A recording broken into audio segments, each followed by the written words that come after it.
Hello મિત્રો, સ્વાગત છે આપ સૌનું મારી ચેનલ પર. તો આ છે ધોરણ 10, બરાબર ને? વિજ્ઞાન પેપરનું સોલ્યુશન એકમ કસોટી, બરાબર. જો તમે મારી ચેનલ પર નવા હોય તો ચેનલ લાઇક કરો, શેર કરો અને સબસ્ક્રાઈબ કરી દેજો મિત્રો, જેથી કરીને તમને આ પેપરનું સોલ્યુશન મળી રહેશે. ઓકે મિત્રો, તો આગળ વધીએ આપણે જોઈએ.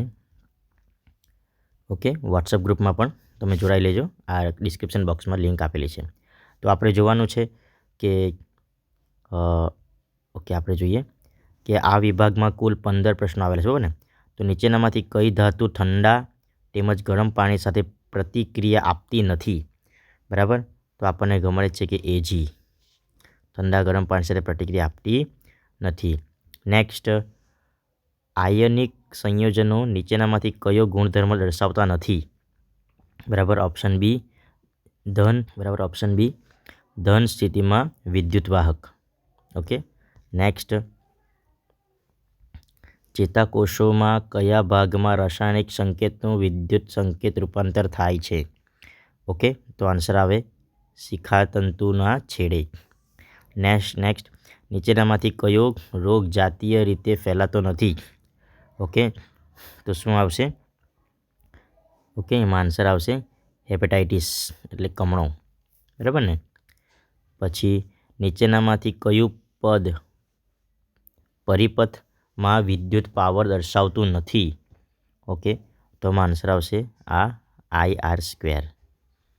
નેક્સ્ટ, નીચેના વિધાન સાચા બને તે રીતે ખાલી જગ્યા પૂરવાની છે મિત્રો, બરાબર ને? તાંબુ હવામાં રહેલા ભેજવાળા કાર્બન ડાયોક્સાઇડ સાથે પ્રતિક્રિયા આપી, જેના કારણે તેના પર ખાલી જગ્યા તો કયા રંગનું લાગે છે? આપણને ખબર જ છે કે લીલા રંગનું, બરાબર ને? આપણે જોયું પણ હશે. પરાગ નલિકાનો અંડકોષ તરફનો વિકાસ, બરાબર, ખાલી જગ્યાનું ઉદાહરણ તો કયું છે? તો રસાયણ વર્તન. ખાલી જગ્યામાં દ્વિભાજન દ્વારા અલિંગી પ્રજનન થાય છે, બરાબર. તો આન્સર આવશે અમીબા, બરાબર. નીચે બતાવેલ પરિપથનો સમતુલ્ય અવરોધ તો 4 ઓહ્મ, બરાબર ને? આગળ જોઈએ. નંબર 10, માનવ શરીરમાં પ્રજનન કોષમાં રંગસૂત્રોની સંખ્યા કેટલી હોય છે? તો 46, બરાબર ને? આપેલ વિધાન સાચા છે કે ખોટા તે જણાવજો ને. ઓકે, નેક્સ્ટ આપેલું છે તે જોઈએ આપણે.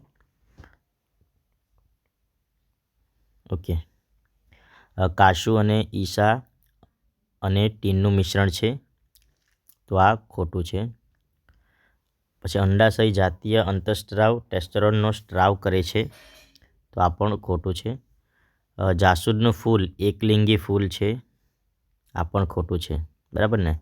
મેન્ડેલના વટાણાના છોડના પ્રયોગમાં F2 પેઢીના 25% છોડ નીચા હતા, બરાબર, આ ખરું છે. પછી વિદ્યુત પ્રવાહનો SI એકમ એમ્પિયર છે, તો આ પણ વાક્ય ખરું છે. ઓકે, આગળ જઈએ આપણે.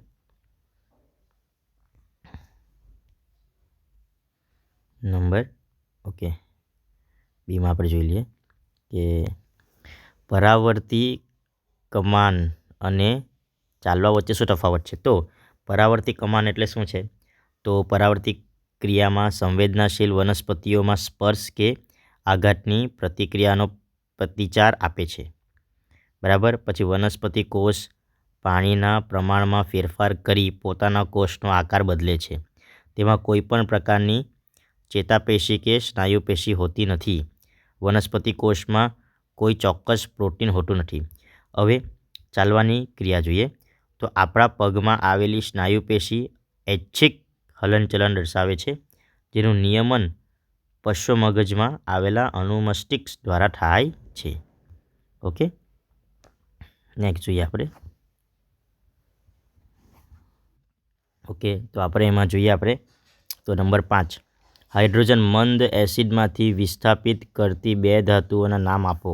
તો આપણે એમાં જોઈએ કે હાઇડ્રોજન વિપર કરતી 2 ધાતુનું નામ તો Mg અને Zn, બરાબર. હાઇડ્રોજન મંદ એસિડમાંથી વિસ્થાપિત ન કરતી હોય તો તેમાં આવશે Cu અને Ag, બરાબર. પછી નંબર 7, જે વાહકનો અવરોધ કયા પરિબળ પર આધાર રાખે છે? તો તારની લંબાઈ અને આડછેડાના ક્ષેત્રફળ પર. ઓકે, હવે અહીંયા આપણે જોવાનું છે આ જે એ છે બરાબર ને, એ એટલે શું છે? પરાગશન. આ પછી આપણે બીજું જોઈએ તો આ બી. બી એટલે શું? તો દલપત્ર. બરાબર. પછી આપણે જોઈએ આ સી. સી એટલે શું? તો આપણને ખબર છે કે અંડાશય. અને આ ડી. ડીમાં શું આવશે? તો વ્રજપત્ર. ઓકે મિત્રો, આપણે આ જોઈ લીધું. ઉપર જોઈએ અહીંયા આપેલું છે કે સંતાનમાં માતા અને પિતાનું સમાન આનુવંશિક યોગદાન કેવી રીતે સુનિશ્ચિત કરવામાં આવે છે. બરાબર. તો અહીંયા પેરેન્ટ્સ અહીંયા મેલ હોય એટલે પુરુષ અને ફિમેલ એટલે એફ. બરાબર ને. તો પુરુષ પાસે એક્સ અને વાય બે હોય છે અને સ્ત્રી પાસે એક્સ અને એક્સ જ હોય છે. બરાબર ને. તો આનું એક્સ અને આનું એક્સ બંને એક્સ એક્સ થાય. બરાબર ને. તો એ ફિમેલ અને અહીંયાનું વાય અને અહીંયાનું એક્સ આવી રીતે એક્સ વાય બને તો એ પુરુષ. બરાબર ને. એ પ્રમાણે આપણે જોઈએ તો 50%. આગળ જોઈએ. ઓકે, તો આ સેક્શન બીમાં આપણે જોવાનું છે કે વિધાન સાચા છે ખોટા જણાવશું. બરાબર ને. લિથિયમને અલ્કલી ધાતુ કહેવામાં આવે છે. ઓકે મિત્રો, તો આ સાચું છે. અલિંગી પ્રજનન ઘણી બધી વિવિધતા પેદા કરે છે. બરાબર, આ ખોટું છે. અવરોધમાં વહેતી વિદ્યુત ઉર્જા VWV. બરાબર ને. તો નંબર 3માં આન્સર આ સાચો છે. અનુમસ્તિષ્ક માનવ મગજનો સૌથી મોટો ભાગ છે. તો આ વસ્તુ ખોટી છે. બરાબર ને. નેક્સ્ટ છે નંબર 5. આપણા ખોરાક. બરાબર ને. આપણા ખોરાકમાં કોની ઉણપથી ગોઈટર થાય છે? તો આપણને ખબર છે આયોડિન. શું હશે મિત્રો આમાં? આયોડિન. આયોડિન. બરાબર ને. મેન્ડેલના પ્રયોગ મુજબ શું F1 પેઢીના ઊંચા છોડ પિતૃ પેઢીના ઊંચા છોડ જેવા હતા? તો શું આવશે એમાં? તો F1 પેઢીના છેડ ઊંચા અને નીચાપણાનું હતું. લક્ષણોનું વહન થયું હતું, પરંતુ માત્ર ઊંચાઈના લક્ષણથી જ અતિવ્યક્તિ થઈ શક્યું હતું. બરાબર ને. એ પ્રમાણે નંબર આપણે 7 જોઈએ. ધાતુના ઓક્સાઇડમાં ધાતુ મેળવવા માટે કઈ રાસાયણિક પ્રક્રિયાનો ઉપયોગ થાય છે? તો નંબર 7માં આવશે રિડક્શન. શું આવશે? રિડક્શન. બરાબર. મગજનો કયો ભાગ શરીરની સમસ્થિતિ અને સંતુલન જાળવી રાખે છે? તો અનુમસ્તિષ્ક. આમાં શું આવશે? અનુમસ્તિષ્ક. બરાબર. નેક્સ્ટ જોઈએ આપણે નંબર 9. તો સોના અને પ્લેટિનિયમના ઘરેણા વર્ષો પછી પણ નવા કેમ દેખાય છે? તો સક્રિયતા શ્રેણીમાં નીચે રહેલી ધાતુઓ સરળતાથી ક્ષારણ પામતી નથી, એટલે કે આસાનીથી કટાતી નથી. બરાબર ને. તે પ્રમાણે હવે નેક્સ્ટ જોઈએ તો લિંગી પ્રજનનના પરિણામો બનેલી સંતતિ વધુ વિવિધતા કેમ જોવા મળે છે? તો લિંગી પ્રજનનમાં બે ભિન્ન સજીવોમાંથી મળેલા DNAનું સંયોજન થાય છે.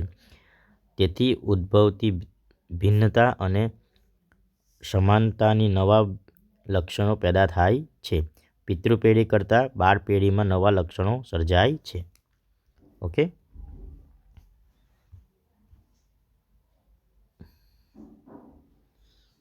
ઓકે મિત્રો, આ પ્રમાણે છે.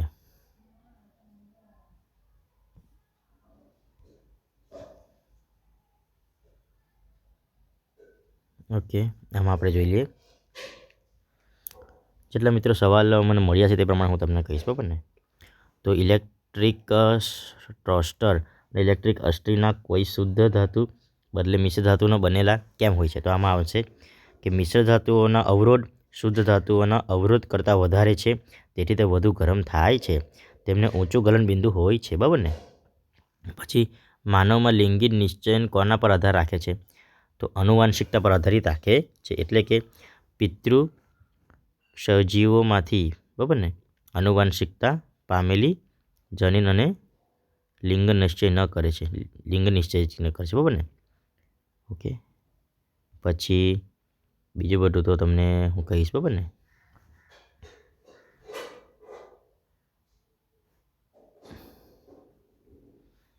ઓકે. હવે અહીંયા આપેલું છે કે રેલવે ટ્રેન જોડવા માટે એક્સ બરાબર ને સંયોજન એક્સ ઓળખો, તો એ બરાબર Fe2 બરાબર ને એ પ્રમાણે. ઓકે, નંબર 9માં આપણે આમાં જોવાનું છે. આ જે છે નંબર F, આ નંબર 1 આને શું કહેવાય છે તો અંડવહિની અથવા ફેલોપિયન ટ્યુબ, ફેલોપિયન નલિકા બરાબર ને. પછી આને શું કહેવાય છે તો અંડપિંડ, આને કહેવાય છે ગ્રીવા. નંબર 4ને કહેવાય છે ગર્ભાશય અને એને કહેવાય છે યોનિ બરાબર ને. પછી અહીંયા આપેલું છે ફ્યુઝ વાયરનો ઉપયોગ વિદ્યુત ઉપકરણો કેવી રીતે સુરક્ષિત રાખે છે, તો શોર્ટ સર્કિટ અથવા ઓવરલોડિંગના કારણે થતા નુકસાનથી સુરક્ષિત રાખે છે. ઓકે, આપણે 3માં આવીએ. છરી વડે સરળતાથી કાપી શકાય તેવા ધાતુનું ઉદાહરણ, તો એમાં આપણે કહી શકીએ સોડિયમ એટલે એને બરાબર ને. ખોરાકનું કયું પોષક તત્વ સ્નાયુના હલનચલન ક્રિયા સાથે સંકળાયેલ છે, બરાબર તમે જોઈ લેજો.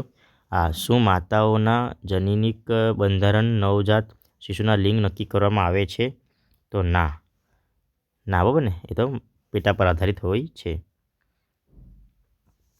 બરાબર ને.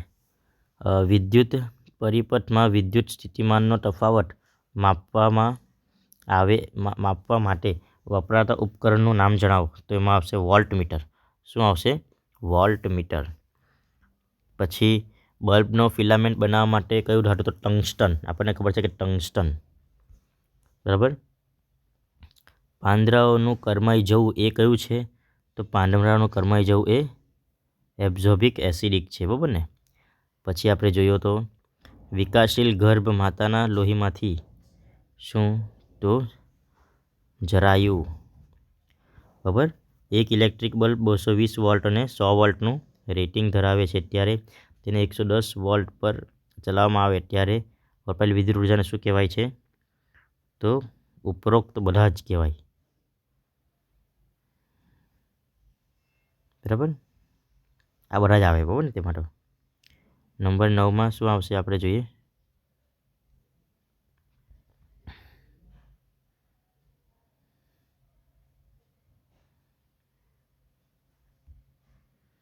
ઓકે,